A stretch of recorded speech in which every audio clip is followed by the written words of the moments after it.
혹시 영어 독해를 하다가 이런 경험 해보신 적 있으세요? 단어는 다 아는 것 같은데 왜 문장을 읽어도 무슨 말인지 모르겠지? 선생님 시간이 없어서 마지막 문제를 못 풀었어요. 학생들한테 참 많이 들었던 이야기인데요.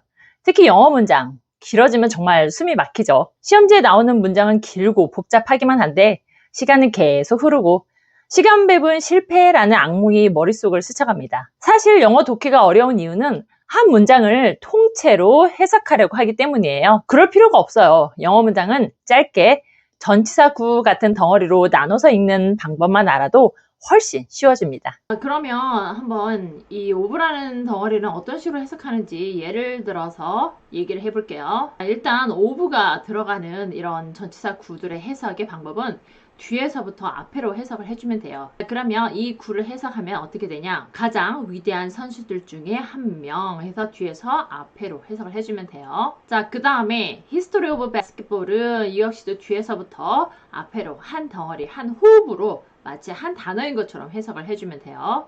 농구 역사상 이렇게 해석을 해주면 됩니다. 그러면 이런 구들이 들어간 문장을 한번 연습을 해볼게요. 이 구들이 어디에 들어가 있을까요? 덩어리로 표시를 해줍니다. One of the greatest players, 그 다음에 in the history of basketball. 자, 그러면 요거를 한 덩어리, 한 호흡으로 해석하면 가장 위대한 선수들 중에 한 명은 농구 역사상. 그 다음에 동사 찾아야겠죠? achieve는 성취하다의 뜻입니다. 그러면 어떻게 해석되냐?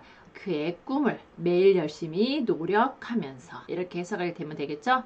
그 다음에 하나 더 예를 들어볼게요. 오브가 나오면 어떻게 해석하라고 했죠? 뒤에서부터 앞으로 해석을 하고 한 호흡, 마치 한 단어인 것처럼 한 덩어리로 해석을 해주라고 했어요. 그러면 이 fact of climate change는 어떻게 해석할까요? 기후변화의 영향. 그 다음에 이건 5분, 두 번째 건 5분은 없지만 전치사 역시도 마찬가지예요. 즉 전치사 구는 한 호흡, 한 덩어리로 해석을 해주시면 돼요. 그리고 on의 해석은 뭐뭐에 대해서라는 해석이 있습니다. 그러면 이걸 해석을 하면 환경의 대한. 그 다음에 또 오브가 나왔죠? 오브 해석은 뒤에서부터 앞으로 이걸 해석을 하면 가장 많이 논의되는 토픽 중에 하나. 그럼 이러한 구들이 들어가는 문장을 한번 예로 들어볼게요. 여기에 하나 들어가 있고, 그 다음에 여기 두 번째 거 들어가 있고, 그 다음에 세 번째 거 들어가 있죠.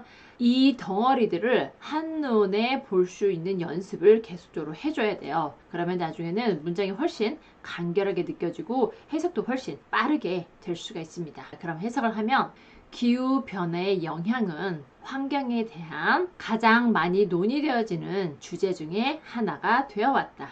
현대 사회에서. 이렇게 해석을 해주면 됩니다. 또 하나 예를 들어볼게요. 자, 오브가 나왔죠? 뒤에서부터 앞에로 해석을 해주면 석양의 아름다움. Over the ocean도 마찬가지예요. 오브가 없지만 이것도 전치사 구 한 덩어리로 해석을 해주면 돼요. 바다 위. 그 다음에 이 sense라는 단어. 우리가 뭔가를 이룰 때 성취감, 행복감, 이 감이라는 어떤 인지했다라는 이런 표현을 나타내는 한국말 뜻이 있죠. 영어도 마찬가지예요. 이 센스가 바로 한국말로 하면 이 감이라는 뜻이에요.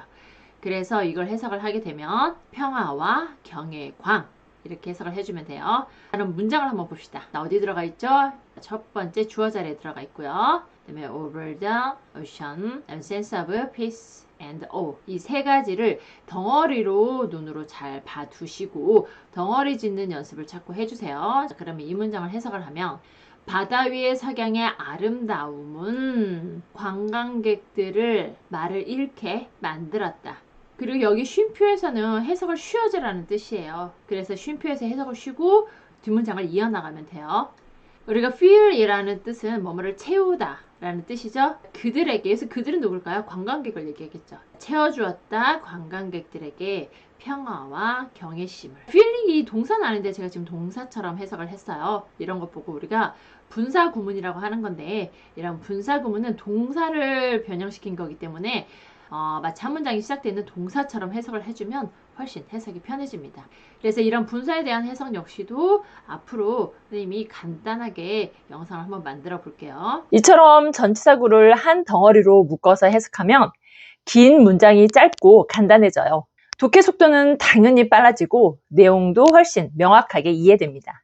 시험장에서 긴 문장을 보고 당황하지 말고 전치사구를 찾아서 잘라내세요.